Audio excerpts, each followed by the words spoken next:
কিছুক্ষণ পর জাতিসংঘ সাধারণ অধিবেশনে ভাষণ দেবেন ডক্টর ইউনূস। বাংলাদেশের অন্তর্বর্তী সরকারের প্রতি পূর্ণ সমর্থন জাতিসংঘের। মামলা প্রত্যাহার করে তারেক রহমানকে দেশে ফেরানোর দাবি। গণহত্যাকারীদের জনগণের ময়দানের রাজনীতির অধিকার নেই বলছে জামায়াত। সংবিধানের রক্ষক হলেও সরকারি প্রভাব মুক্ত নয় বিচার বিভাগ। বিচারকদের মানসিকভাবে স্বাধীন হবার তাগিদ। সপ্তাহান্তে বেড়েছে মাছ মুরগির দাম, বাড়তি চিনিও। ছুটির দিনে কারণ ছাড়াই বাড়ে পণ্যের মূল্য, অভিযোগ ক্রেতার। বাংলাদেশের ইলিশ দেখতে কলকাতার বাজারে মানুষের ঢল। কেজি প্রতি বিক্রি হচ্ছে 1800 থেকে 2000 টাকায়। এবং বৃষ্টি বাধায় কানপুর টেস্ট, আগেই শেষ হলো প্রথম দিনের খেলা। গ্যালারিতে টাইগার সমর্থক রবিকে মারধরের অভিযোগ। সংবাদ সন্ধ্যায় দেখছিলেন একেএস টিএমটি বার সংবাদ শিরোনাম, সঙ্গে আছে আমি শারমিন নাসি। দেশের অন্তর্বর্তী সরকার প্রধান হিসেবে আজ প্রথম জাতিসংঘের সাধারণ পরিষদে ভাষণ দেবেন শান্তিতে নোবেলজয়ী একমাত্র বাংলাদেশি ডক্টর ইউনূস। তার ভাষণে তুলে ধরা হবে গণ অভ্যুত্থানের বীরত্বগাথা গল্প। এছাড়া দেশের সার্বিক পরিস্থিতি সহ তার সরকারের আগামী কর্মসূচি নিয়েও বক্তব্য দেবেন প্রফেসর ইউনূস। বিস্তারিত জান্নাতুল মোহনার প্রতিবেদনে। এক ঐতিহাসিক মুহূর্তের সাক্ষী হতে যাচ্ছে বাংলাদেশ। বুকের তাজা রক্ত দিয়ে তৈরি নতুন বাংলাদেশের নেতা হিসেবে আজ জাতিসংঘে ভাষণ দেবেন doctor Mohammad Yunus. New York সময় সকাল 10:30 থেকে বেলা 11:30টার মধ্যে তার ভাষণ দেবার কথা রয়েছে। সেই হিসেবে বাংলাদেশের জনগণ তার বক্তব্য শুনতে পারবেন রাত 8:30 থেকে 9:30টার মধ্যে। এবারে ৭৯তম সাধারণ অধিবেশনে প্রফেসর ইউনূসকে ঘিরে ব্যাপক উৎসাহ কাজ করছে বিশ্ব নেতাদের মাঝে। জানা গেছে তার ভাষণে গুরুত্ব পাবে ছাত্র জনতার জুলাই বিপ্লব, শহীদদের বীরত্বগাথা গল্পগুলো শুনবেন বিশ্ববাসী। এছাড়া দেশের অর্থনীতি সহ অন্যান্য বিষয় নিয়ে আলোচনা করবেন ডক্টর ইউনূস। একই সঙ্গে তুলে ধরা হবে সরকারের আগামী কর্মসূচি ও বিশ্ব পরিস্থিতি। গেল সোমবার রাত থেকে নিউ ইয়র্ক পৌঁছার পর থেকে ভীষণ ব্যস্ত সময় পার করছেন সরকার প্রধান। খোদ বাইডেন প্রশাসন ছাড়াও ভারত সহ বিভিন্ন দেশ আর আন্তর্জাতিক ব্যক্তিত্বের পূর্ণ সহযোগিতার আশ্বাস পেয়েছেন প্রফেসর ইউনূস। সফরের শেষ দিন শুক্রবারে ডক্টর ইউনূসের অন্যান্য কর্মসূচির মধ্যে রয়েছে মালদ্বীপের প্রেসিডেন্ট মোহাম্মদ মাইজুর সাথে সাক্ষাৎ, ভয়েস অব আমেরিকার বাংলা বিভাগের সাক্ষাৎকার, জাতিসংঘের আন্ডার সেক্রেটারি জেনারেল রাবাব ফাতিমার সাথে সৌজন্য সাক্ষাৎ এবং বাংলাদেশে বিনিয়োগকারীদের সাথে বৈঠক। আজ রাতেই দেশের উদ্দেশ্যে রওনা করবেন ডক্টর মোহাম্মদ ইউনূস। জান্নাতুল মোহনা, দেশ টিভি, ঢাকা। সময় সে তো বয়ে যায়, সময়ের সাথে মিষ্টি এক বন্ধন। এভাবে সময় পাল্টে যায়, কিন্তু ডিপ্লোমা সে একই সাথে একই মানে যুগ যুগ ধরে রয়ে যায়। নিউজিল্যান্ডেরই excellence in quality. Doctor Mohammad ইউনূসের নেতৃত্বে থাকা অন্তর্বর্তী সরকারকে পূর্ণ সমর্থন জানিয়েছে জাতিসংঘ মহাসচিব অ্যান্তোনিও গুতেরেস। বাংলাদেশে আশ্রয় নেওয়া 10 লাখেরও বেশি রোহিঙ্গার দুর্দশার অবসান ঘটাতে আন্তর্জাতিক সম্প্রদায়ের বড় দায়িত্ব রয়েছে বলে মনে করেন জাতিসংঘের শরণার্থী সংস্থার হাই কমিশনার ফিলিপ্পো গ্রান্ডি। জান্নাতুল মোহনার আরও একটি প্রতিবেদন। বৃহস্পতিবার নিউ ইয়র্কে জাতিসংঘ সদর দপ্তরে বাংলাদেশের অন্তর্বর্তী সরকারের প্রধান উপদেষ্টা ডক্টর মোহাম্মদ ইউনূসের সঙ্গে বৈঠক করেন জাতিসংঘ মহাসচিব অ্যান্তোনিও গুতেরেস। জাতিসংঘের শরণার্থী সংস্থা UNHCR এর হাই কমিশনার ফিলিপ্পো গ্র্যান্ডি এবং আন্তর্জাতিক শ্রম সংস্থার মহাপরিচালক গিলবার্ট হংবো। বৈঠকে মহাসচিব বলেন, জাতিসংঘ বাংলাদেশের সংস্কারে সহায়তা করতে প্রস্তুত। বাংলাদেশের শান্তি রক্ষীদের প্রশংসা করে জাতিসংঘের মহাসচিব বলেন, তারা আমাদের জন্য অত্যন্ত গুরুত্বপূর্ণ। অন্যদিকে 10 লাখেরও বেশি রোহিঙ্গার দুর্দশার অবসান ঘটাতে আন্তর্জাতিক সম্প্রদায়ের আরও বেশি কিছু করা উচিত এবং জাতিসংঘ রোহিঙ্গা শিশুদের শিক্ষার জন্য আরও সহায়তা করতে প্রস্তুত বলে জানান জাতিসংঘের শরণার্থী সংস্থার হাই কমিশনার ফিলিপ্পো গ্র্যান্ডি। এদিকে আন্তর্জাতিক শ্রম সংস্থার মহাপরিচালক গিলবার্ট হংবো প্রধান উপদেষ্টার সঙ্গে সাক্ষাৎকালে বলেন, যখন প্রয়োজন হবে তখনই ILO তার ডাকে সাড়া দেবে। জান্নাতুল মোহনা, দেশ টিভি, ঢাকা। বিএনপির ভারপ্রাপ্ত চেয়ারম্যান তারেক রহমানের নামে থাকা সব মিথ্যা মামলা প্রত্যাহার করে তাকে দেশে ফিরিয়ে আনার দাবি জানিয়েছেন দলটির যুগ্ম মহাসচিব ফখরুল ইসলাম আলমগীর। শুক্রবার বিকেলে গাজীপুরের কাপাসিয়া সরকারি পাইলট উচ্চ বিদ্যালয় মাঠে বিএনপি নেতা ব্রিগেডিয়ার জেনারেল অবসরপ্রাপ্ত আসম হান্নান শাহর ৮ম মৃত্যুবার্ষিকী উপলক্ষে স্মরণ সভায় তিনি কথা বলেন। দ্রুত নির্বাচন অনুষ্ঠানের দাবি জানিয়ে মির্জা ফখরুল ইসলাম বলেন, নির্বাচিত সরকার দেশ শাসন করবে। দুর্গাপূজাকে কেন্দ্র করে আওয়ামী লীগ দেশের অশান্তি সৃষ্টির ষড়যন্ত্র করছে মন্তব্য করে নেতাকর্মীদের সতর্ক থাকার আহ্বানও জানান তিনি।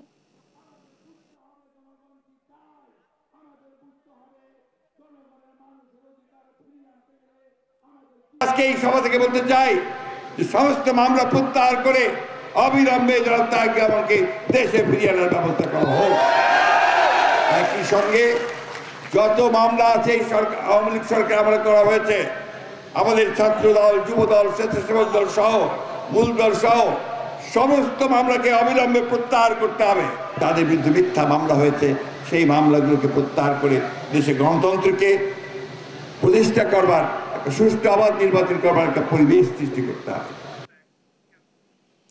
স্বাস্থ্য খাতে এখনো আওয়ামী লীগের প্রেতাত্মারা বসে আছে দাবি করে দুর্নীতিবাজদের দায়িত্বে রেখে সংস্কার সম্ভব নয় বলে মন্তব্য করেছেন বিএনপি নেতা এজেডএম জাহিদ হোসেন। মানুষের আকাঙ্ক্ষা বাস্তবায়নে দেরি হলে দেশের মানুষ অন্তর্বর্তী সরকারের বিরুদ্ধেও ফুঁসে উঠতে পারে বলেও দাবি তার। আর গণতন্ত্রকে সুসংহত করতে ঐক্যবদ্ধ হয়ে কাজ করার আহ্বান জানিয়েছেন বিএনপির আরেক নেতা সালাউদ্দিন আহমেদ। বিস্তারিত সাইফুল রিপনের প্রতিবেদনে। কক্সবাজারে ছাত্র জনতার আন্দোলনে শহীদ ওয়াসিম আকরামের পরিবারের সঙ্গে পেকুয়ায় দেখা করেছেন বিএনপির স্থায়ী কমিটির সদস্য সালাউদ্দিন আহমেদ। এ সময় তিনি বলেন, গণ অভ্যুত্থানের শহীদদের সম্মান দিতে সুসংহত করতে হবে স্বাধীনতা, সার্বভৌমত্ব। বাংলাদেশের স্বাধীনতা, সার্বভৌমত্ব, গণতন্ত্রকে আমরা সুসংহত রাখবার চেষ্টা করব। এটাই হবে আমাদের শহীদের রক্তের প্রতি সম্মান প্রদর্শন করার একমাত্র রাস্তা। এদিকে বিশ্ব ফার্মাসিস্ট দিবস উপলক্ষে Mohakhali institute of health technology মিলনায়তনে অনুষ্ঠিত হয় ফার্মাসিস্ট সমাবেশ। সমাবেশে নিজেদের দাবি তুলে ধরার পাশাপাশি তা বাস্তবায়নে যথাযথ ব্যবস্থা নেওয়ার আহ্বান জানান সংগঠনটির নেতারা।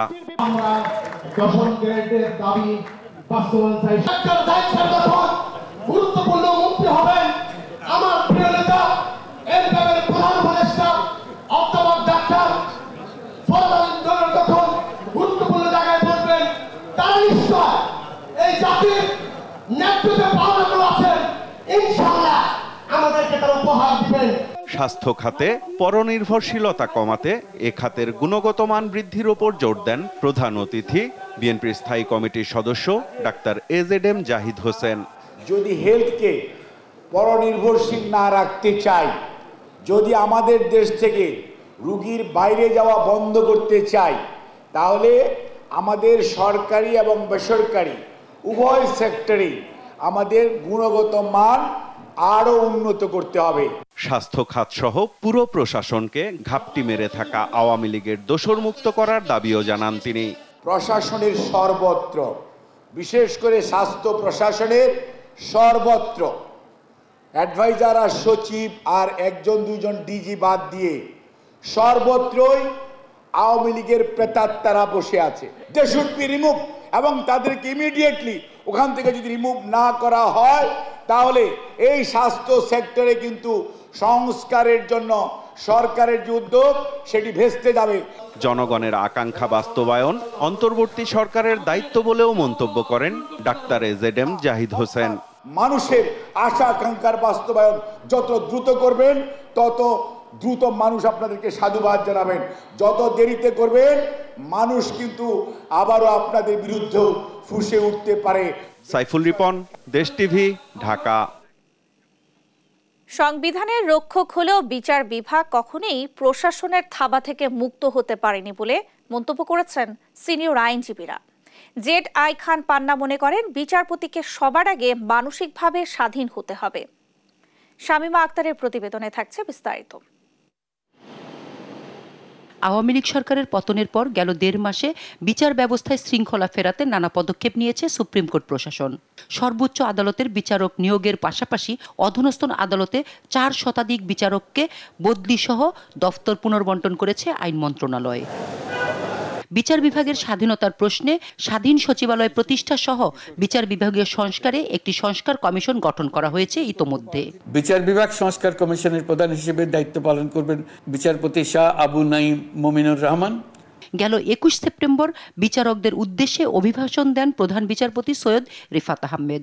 এতে বিচার বিভাগ সংস্কারে একটি রোডম্যাপ ঘোষণা করেন তিনি। আমি আশাবাদ ব্যক্ত করি উক্ত কমিশন আমার ঘোষিত রোডম্যাপ পর্যালোচনাপূর্বক বিচার বিভাগের সার্বিক উন্নয়ন ও স্বাধীনতা নিশ্চিতকরণে প্রয়োজনীয় পদক্ষেপ গ্রহণ করবে। সুপ্রিম কোর্টের সিনিয়র আইনজীবী জানান, বিচার বিভাগকে সংবিধানের রক্ষক বলা হলেও কখনোই রাজনৈতিক প্রভাব মুক্ত হয়ে ভূমিকা রাখতে পারেনি বিচার বিভাগ। এই জুডিশিয়ারিকে বলা হয় গার্ডিয়ান অফ দি কনস্টিটিউশন, অথচ এই গার্ডিয়ান অফ দি কনস্টিটিউশন কোনোদিনই এক্সিকিউটিভদের থাবার থেকে মুক্ত হয়ে কাজ পরিচালনা করতে পারে নাই। ফাইন্যান্সিয়াল এবং ট্রান্সফার এগুলো যদি মন্ত্রণালয়ের হাতে থাকে, অর্থাৎ এক্সিকিউটিভদের হাতে থাকে, তাহলে তো সেখানে বিচার বিভাগ স্বাধীনভাবে তাদের দায়িত্ব পালন করতে পারে না। সিনিয়র আইনজীবী জেডাই খান পান্না মনে করেন, বিচারপতিদের সবার আগে মানসিকভাবে স্বাধীন হতে হবে। বিচারালয়ে স্বাধীনভাবে বিচার করার জন্য স্বাধীন মানসিকতার মানুষ প্রয়োজন, বিচারক প্রয়োজন। যোগ্যতার মাপকাঠিতে প্রমোশন হবে। This is more important.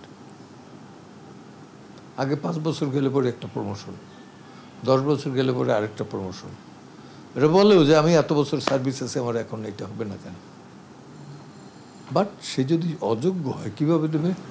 স্বাধীন বিচার বিভাগ প্রতিষ্ঠায় আইনি লড়াই করা 2 আইনজীবীর মতে, নির্বাহী বিভাগ থেকে বিচার বিভাগ আলাদা না হলে ন্যায় বিচার নিশ্চিত করা সম্ভব না। জনকল্যাণে আইন প্রণীত হচ্ছে কিনা এবং প্রশাসন মানুষের অধিকার ক্ষুণ্ণ করছে কিনা এই আইন প্রয়োগ করতে গিয়ে, এটা দেখার দায়িত্ব বিচার বিভাগের। বড় কর্তাদের বিরুদ্ধে কোনো অর্ডার দিতে গেলেই পরের দিনের বিচারকের আর ওই বেঞ্চ থাকছে না। লোয়ার জুডিশিয়ারিতে 15 দিন পর বদলি করা হচ্ছে।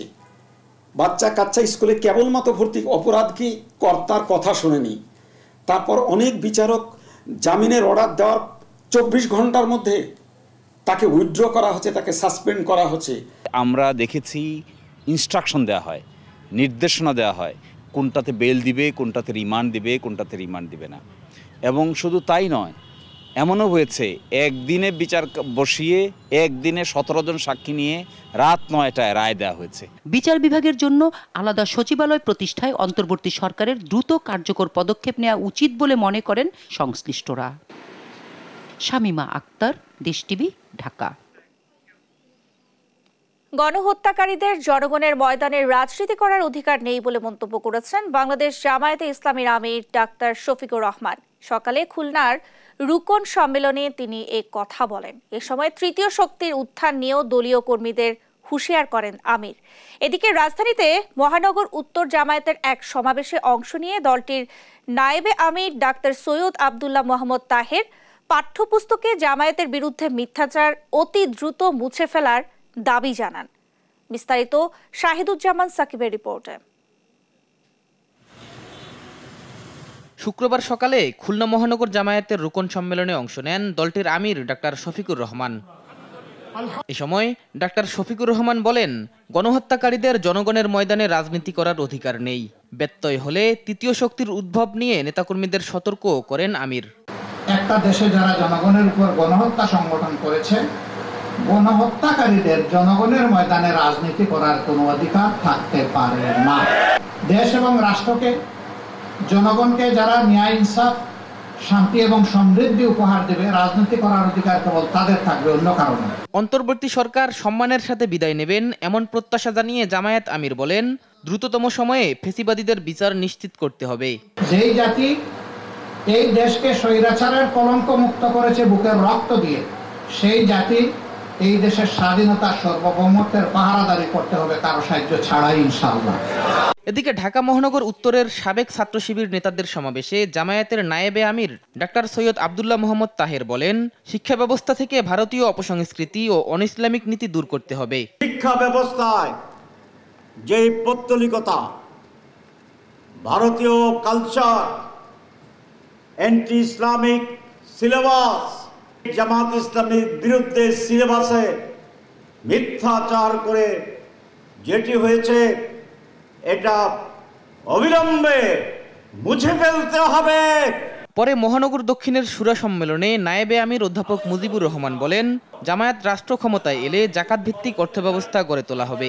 আজকে জাকাত ভিত্তিক সমাজ নাই, আজকে সুদ ভিত্তিক সমাজ হওয়ার কারণে গরিব আরো গরিব হচ্ছে, ধনী আরো ধনী হচ্ছে। যদি জাকাত ভিত্তিক অর্থনীতি হতো তাহলে ভারসাম্য হতো।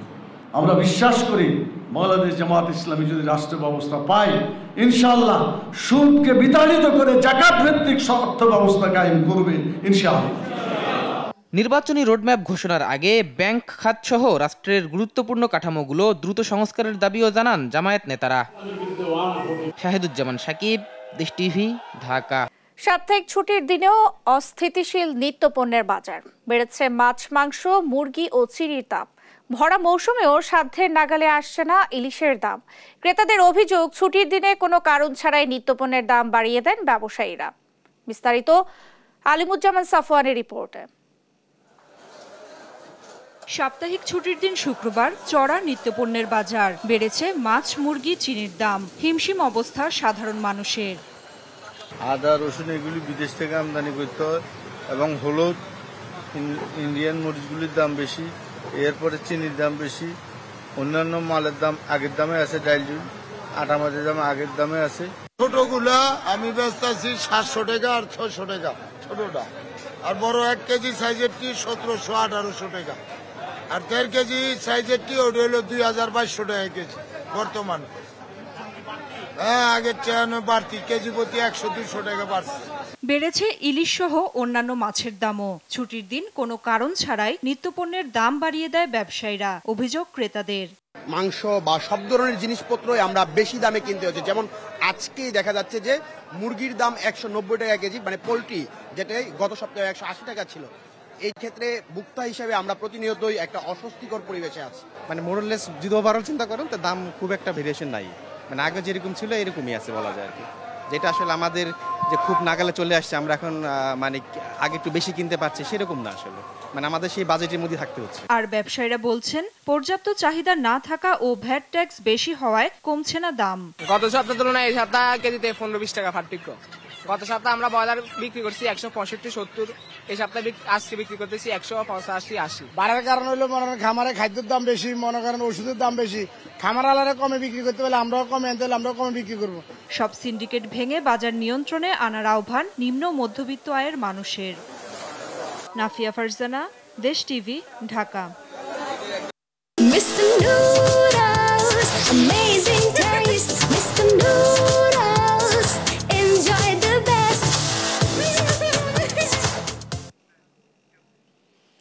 সারা দেশে র্যালি শোভাযাত্রার মধ্য দিয়ে পালিত হলো পর্যটন দিবস। তবে সাম্প্রতিক পরিস্থিতি, প্রয়োজনীয় পদক্ষেপ আর সুনির্দিষ্ট পরিকল্পনার অভাবে অনেক স্পটই কমেছে পর্যটক। আবার প্রচারণার অভাবে পিছিয়ে রয়েছে বিভিন্ন সম্ভাবনাময় স্থানও। সংশ্লিষ্টদের দাবি, এই খাতে বাড়তি নজর দেওয়া প্রয়োজন। সহকর্মীদের তথ্য ছবিতে আপন অপর রিপোর্ট। সারা দেশে র্যালি শোভাযাত্রায় পালিত হচ্ছে এবারের পর্যটন দিবস। তবে সাম্প্রতিক পরিস্থিতি, প্রয়োজনীয় পদক্ষেপ আর সুনির্দিষ্ট পরিকল্পনার অভাবে অনেক স্পটেই কমেছে পর্যটক। হ্রদ, পাহাড়, মেঘ আর ঝর্ণার অপরূপ জেলা রাঙামাটি। বর্ষায় সবুজের সাজে এই জেলা। সারা বছরই পর্যটকদের উপস্থিতি থাকে চোখে পড়ার মতো। তবে সাম্প্রতিক অস্থিরতা ও হ্রদের পানিতে ঝুলন্ত সেতু ডুবে যাওয়ায় পর্যটক শূন্য হয়ে পড়ছে রাঙামাটি। এমনি তো আনসিজন গেছে, তারপরে যে একটা রানিং হয়েছিল, সব টুরিস্ট ওই ভেতরের কারণে এদিকে আসতে পারে নাই। বেশি পানি হওয়ার কারণে ব্রিজটা ডুবে যাওয়া হয়েছে, তো এখন আমরা পার হতে পারতেছি না, এসে তো একটু হতাশ। পানি বেশি হয়ে গেছে, ওদিকে তো যাওয়া যাচ্ছে না, আর ঝুলন্ত ব্রিজ তো ওটাই চালানো যাচ্ছে না। সুন্দরবনেও নেই কাঙ্ক্ষিত পর্যটক। দুর্বল প্রচারণা, দক্ষ গাইডের অভাব ও যোগাযোগ ব্যবস্থা উন্নত না হওয়া এবং প্রচারণার অভাবে পর্যটন খাতে পিছিয়ে রয়েছে সুন্দরবনের জেলা সাতক্ষীরা, এমনটাই মনে করছেন সংশ্লিষ্টরা। পর্যটন দিবসেও এই জেলায় ছিল না কোনো কর্মসূচি। স্থানীয় দর্শনার্থীতে মুখর থাকে নাটোরের নলডাঙ্গার হালতি বিল। নৌকায় পানিতে ভেসে বেড়াতে আর তীরে বসে সৌন্দর্য অবলোকনের এক অপরূপ স্থান এই বিল। একটু প্রশান্তির জন্য বাসাতে আসা, তো ফ্রেন্ডের সাথে ভাবলাম যে কেননা একটু পাটুল ঘুরে আসা যায়। জায়গাতে অনেক পানি, ভালো লাগছে। আমরা সব পরিবার মিলে বেড়াতে আইছি। এখানে প্রাকৃতিক দৃশ্য ভালো লাগে দেখে তো দেখতে আসিছি। নৌকা দেখেছি, কত রঙের মানুষ দেখেছি। তবে এই বিল নিয়েও নেই কোনো প্রচারণা, তাই দূরের জেলাগুলো থেকে আসেন না আশানুরূপ পর্যটক। প্রচারণায় পিছিয়ে থাকা এমন অন্য সব পর্যটন স্পটকে গুরুত্ব দিয়ে পর্যটকদের সামনে তুলে ধরার পরামর্শ বিশেষজ্ঞদের। আপন অপু, নিউজ ডেস্ক, দেশ টিভি। বাংলাদেশে ইলিশ পৌঁছানো মাত্র শোরগোল পড়ে গেছে পশ্চিমবঙ্গের বাজারে। স্মৃতি ধরে রাখতে অনেকেই ছবি তুলছেন মাছ হাতে। শুক্রবার কলকাতার মাছের বাজারে প্রতি কেজি ইলিশ বিক্রি হয় 2000 টাকা পর্যন্ত। কলকাতা প্রতিনিধির পাঠানো তথ্যচিত্রে আরও জানাচ্ছেন আফরিন মৌ। বাংলাদেশি ইলিশ দেখতে বাজারে ভিড় করেছেন কলকাতার বাসিন্দারা। কেউ কেউ হাতে নিয়ে তুলছেন ছবি, এ যেন বহুদিনের প্রত্যাশা পূরণ। দুর্গাপুজোর আগে বাংলাদেশ থেকে পশ্চিমবঙ্গে ঢুকতে শুরু করেছে পদ্মার রূপালী ইলিশ। বৃহস্পতিবার বিকেলে বেনাপোল পেট্রাপোল স্থল সীমান্ত দিয়ে চলতি মৌসুমের ইলিশের প্রথম চালান পৌঁছায় ভারতে। এদিন 61 মেট্রিক টন ইলিশ রপ্তানি হয়।